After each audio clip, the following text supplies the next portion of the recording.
காலையில எந்திரிச்ச உடனே வயிறு ஃப்ரீயா ஆகலையா? அன்னைக்கு நாள் முழுக்கவே எரிச்சலா இருக்கா? மாத்திரை இல்லாம மலச்சிக்கல விரட்டணுமா? அப்போ இந்த 3 கீரை போதும். நம்பர் 1, மணத்தக்காளி கீரை. உடம்பு சூடு மற்றும் குடல் புண்ணால தான் அதிக பேருக்கு மலச்சிக்கல் வருது. இத பாசிப்பருப்பு சேர்த்து கூட்டு வச்சு சாப்பிட்டா குடல் புண் ஆறி மலம் ஈஸியா வெளியாகும். நம்பர் 2, முருங்கைக்கீரை. இது ஒரு நேச்சுரல் லாக்ஸேட்டிவ். வாரத்துல 2 நாள் சாயங்காலம் முருங்கைக்கீரை சூப் குடிச்சு பாருங்க. அடுத்த நாள் காலையில வயிறு கம்ப்ளீட்டா க்ளீன் ஆயிடும்.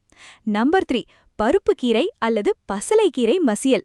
இதோட வழுவழுப்பு தன்மை குடலை மிருதுவாக்கி மூல நோய் இருக்கிறவங்களுக்கும் வலின்னு தெரியாம மோஷன் போக வைக்கும். ஆனா ஒரு முக்கிய ரூல், குழந்தைங்களுக்கு கீரைய நல்லா நெய் விட்டு மசிச்சு கொடுங்க.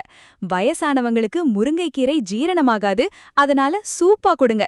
முக்கியமா கீரைய மதிய உணவோட மட்டும்தான் சாப்பிடணும், நைட்டு சாப்பிடக்கூடாது. இந்த டிப்ஸ் பிடிச்சிருந்தா உடனே உங்க ஃபேமிலிக்கு ஷேர் பண்ணுங்க. மேலும் பல ஹெல்த் டிப்ஸ்க்கு நம்ம ஃப்ரெஷ் வைப்ஸ் தமிழ் சேனலை சப்ஸ்கிரைப் பண்ணிக்கோங்க.